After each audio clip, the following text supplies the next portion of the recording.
Pag eto, siniter mo, kawawa ang sitter dito. Imagine niyo na lang, isasaksak niya yan sa lalamunan ng sitter. Yan, late-late lang ng mga kalapati. Saka tanghali, wala siya makakasabay na roronda. Siguro makakauwi na to. Ayun o, kung gusto pa niyang asawahin, mga barakudo pala ito.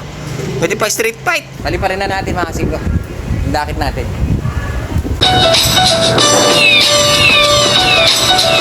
Nung nakarang araw, may nagbagsak sa atin mga singko malilit na ibon. Malilit, tulad ng tipler. Yan, malilit ang ibon yan mga singko. Tipler, maliit ang ilong, maliit ang size. Maliit mga singko. Pero, tagus ulap. Ngayong araw na to, nagdala yung tropa pips natin ng maliit din na ibon Hindi ko alam kung anong ibon ito. Napakaliit niya, mga asingko.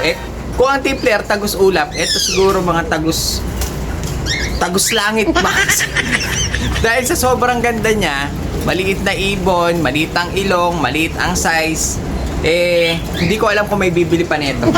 Dahil nga, siguro konti lang kumain ito, pero okay lang kahit hindi mabili. Siguro konti lang siya kumain dahil maliliit nga lang siya. Hindi masyado magasto sa patoka. Kaya siguro kahit okay lang, display lang natin sa pwesto. Tignan natin kung may bibili, mga singko. Ang ganda ng ibon. Ang liit.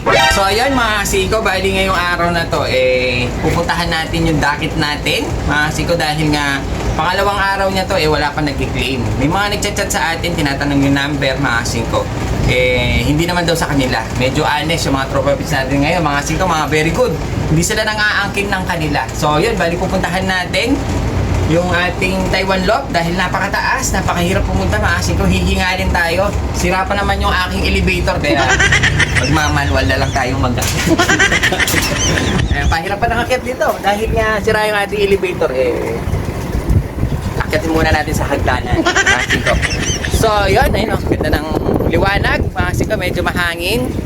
Sana pag pinakawalan natin yung ibon, tangayin siya papunta dun sa direksyon ng bahay nila, mga singko. So ayun, bali ngayon yung araw, napapakawalan natin yung kalapate para nga makauwi na sa may-ari. Maganda yung panahon, walang ulan, mga singko. Mahangin lang siya ng konti pero maliwanag dahil kanina nakita akong araw, mga singko. So ayun, bali bago pa maghapon, pakawalan na natin dahil nga hinintay ko talaga yung ganitong oras, mga singko. Alas 12 na ng tanghali para wala siyang makasabay na mga kalapating lumilipad pag umaga. Gusto ko tanghali para solo flight niya makauwi siya, mga singko. Kasi pag sumama na naman siya, baka mamaya mapangatlo siyang madakit, yari na, baka hindi na talaga makauwi to. Dahil walang nagki-claim, walang pumupunta, mga singko, walang nagchat-chat, pakakawalan na natin. Ito nyo, hiningal ako. Ang taas kasi, rooftop. So ayun, mga singko, bali ito na yung ibon. Ito yung nahuli natin, ayun isa siyang Gracel, CTPR, ano bang number neto? 5414, mga singko, yung kanyang leg pa na yun. Bali pakakawalan na natin ngayon yung ibon natin. Ayun wala tayong mic, medyo mahangin. Ewan ko lang kung naririnig niyo pa ako, mga singko. So yun, bali dito, makita nyo yung ulap ko. Walang lumilipad kahit isa. Siguro naman makakauwi na itong ating dakit. Sana makauwi ka.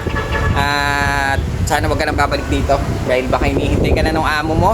Viewing ka pa siguro. Baka mawawala ka na naman. Kaya pakakawalan na natin dito. Mga singko, sakto-sakto maganda yung panahon. Ayun maliwalas. Blue pa yung ulap, mga singko. Hindi masyado madilim. Saka tanghali, wala siya makakasabay na roronda. Siguro makakauwi na to. Tipin natin yung maliit na ibon na sinasabi ko. Nakikita niyo yung mga singko. Yan yung mga binayaran sa atin kasi hindi pa kinukuha. Pero bayad na yung mga yan. Ayun, nakikita niyo ang lito. Mga singko, ayun Ayun ang liliit. Ang liliit. Kaya, bali 3 piraso. Kung makikita niyo naman, sa tuka pa lang, kaya na sitter ito. Mukhang matutusok ang lalamunan na sitter dito, mga singko. Tingnan niyo naman. Sa size nito, alis uutog na siya dito sa kulungan natin. Bale, 3 piraso to, triplets, isang dilaw, isang pula, tsaka parang red bar, mga singko. Yan Ang maganda dyan, mga singko, hindi pa ito matatanda. Kahit na, tignan nyo yung ilong buwaghag na. Kumukulubot na siya, hindi pa matanda yan. Sibong pa lang daw yan. Tignan nyo, mga singko, meron pa siya mga leg band. Nakasulat dyan, Ben Slop, dahil yung nagdala sa atin, si paring Benji Factor, ang imported line na mga alaga niya. Dahil yung may-ari Factor ang pilito, imported din, mga singko. Pilam So ayun mga singko, bali ang dinala niya sa atin sobrang lalaki. Sibong pa lang, naiyak pa yata ito Sibong pa lang mga singko. Tignan nyo naman, mukhang giant. Tignan nyo yung mga katabi nila napakaliliit pero sila, tignan nyo naman. Ilong pa lang, ulam na. Ang lalaki ng mga kalapati niya. Dahil hindi gano'n nag-aalaga ng maliliit yun. Yung mga manok nga nun, hindi nag-aalaga ng maliliit Puro, shamo, yung nauuntog na sa may scratch pen. Bali, itong dala niya mga singko, ina-out na niya. Bali, dito niya pinadala sa atin. Di-display na lang natin dito sa pwesto. Titignan natin kung may gustong kumuha. Pero tingin ko meron dahil yung mga dinala niyang ganito mga singko, nakuha na, wala na sa atin. Bali, ito fresh na fresh. Young bird pa. Tingin ko dito dalawang hen. Ito yung cock dahil tingnan nyo, sobrang laki. Dahil yung mga cock talagang malalaki. Tingnan mo, ang laki na nito mga singko, naka-bend pa siya. Dahil pag tinayo niya yan, talagang malalaki sila. Pag pumosisyon ng tindig, malalaki ibon. Ito yung tinatawag nilang US Terrier mga singko. Bali, island bird na ito. Dahil yung parents niya anak din ng mga imported. Hindi ko alam kung may direct import dun sa magulang mga singko. Napakaganda. Ang maganda dyan, naglabas siya ng dilaw. Dahil yung parents nito mga singko hindi dilaw.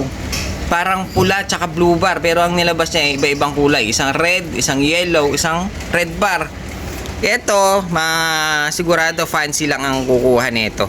Dahil nga hindi naman siya pangkarera, hindi tagos hindi tagos ulap mga singko. Hindi rin tagos langit. Kala ko tagos langit Ang mga tagos sa kulungan lang to. Tatagos sa kulungan lang to mga singko. Kahit makawala to siguro, hindi makakakit sa bubong.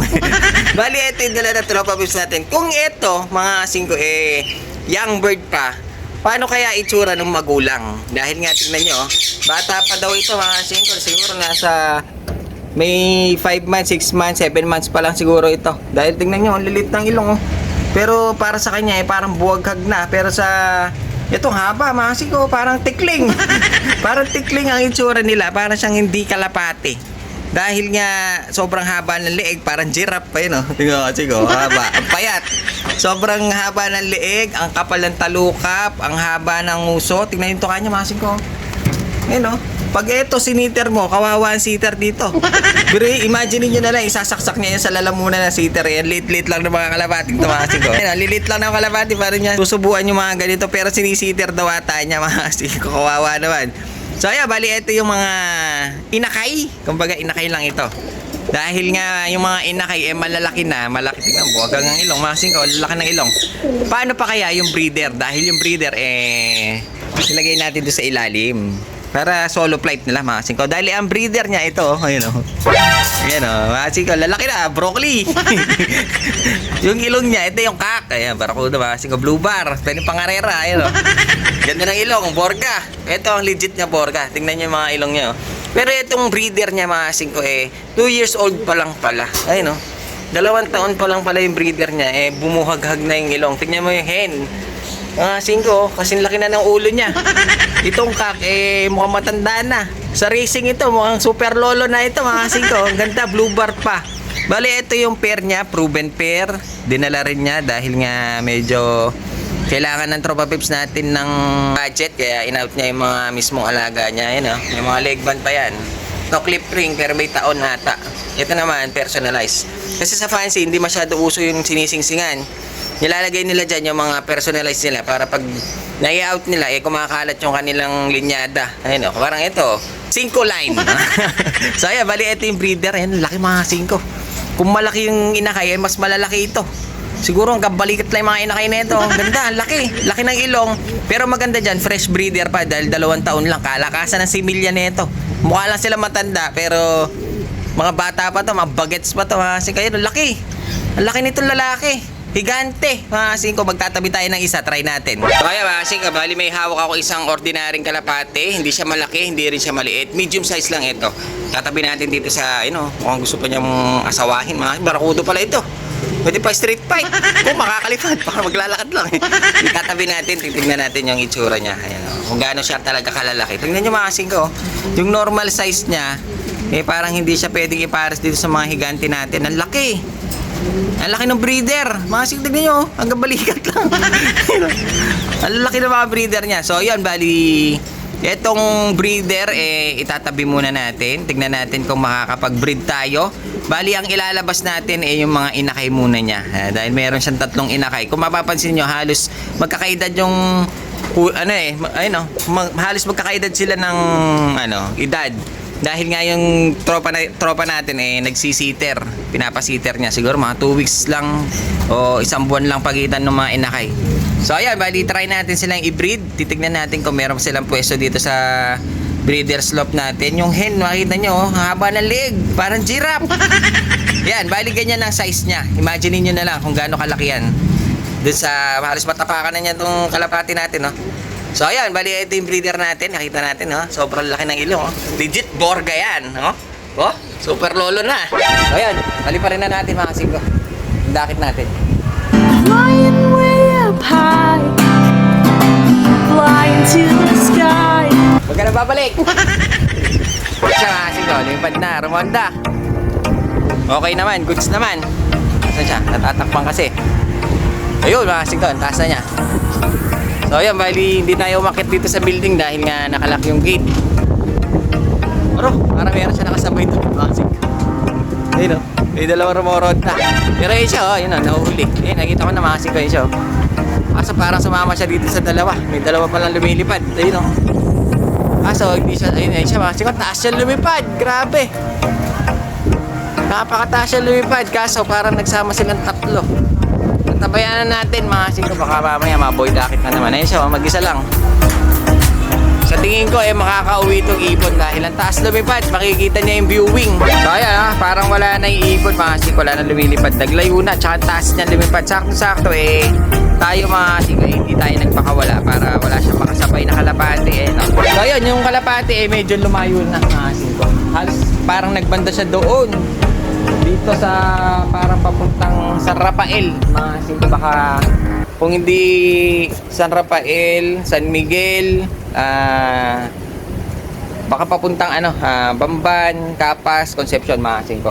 Yung ibon, napakataas ng lipad pero dun sa nakasabay niya parang hindi siya masyadong sumama dahil medyo mas mataas siya dun sa lumilipad mga kasingko. So yun, sana makauwi yung ating dakit na nag-stay dito ng halos 1 araw, 1.5 araw mga kasingko dahil tanghali na ngayon. Sana makauwi at sa mga kalapatids natin sana iwasan niyo yung mga ganyan na dakit-dakit. Nung bata tayo siguro given yan dahil nga maliliit tayo nun. Wala pa tayong isip, gusto lang natin magkaroon ng kalapating bago mga kasingko. Pero sa mga nanonood na mga bata habang bata pa kayo huwag niyo nang uugaliin dahil makakasanayan niyo yan mga kasingko. Iwasan yung mag-boy dakit dahil hindi sa atin yan. May may-aring iba dyan mga kasingko. Lalo na ngayon sa panahon ngayon malalaki na yung mga ginagastos natin sa mga ibon. Hindi biro ang mag-alaga ng kalapati. Kaya sigurado naghihintay yung may-ari ng ibon mga kasingko. Kaya pag ganyan na may mga dakit kayo, pwedeng bugawin. Pwede nyo huliin kung pangit ang kondisyon, patabain nyo, tsaka nyo pakawalan mga kasingko. So ayun, iwasan natin ang mga boy dakit. Pero minsan mga dito, mga matatanda na meron pa ako nakikita nagdadakit mga kasingko. Ano ba yan? My God! What's going on?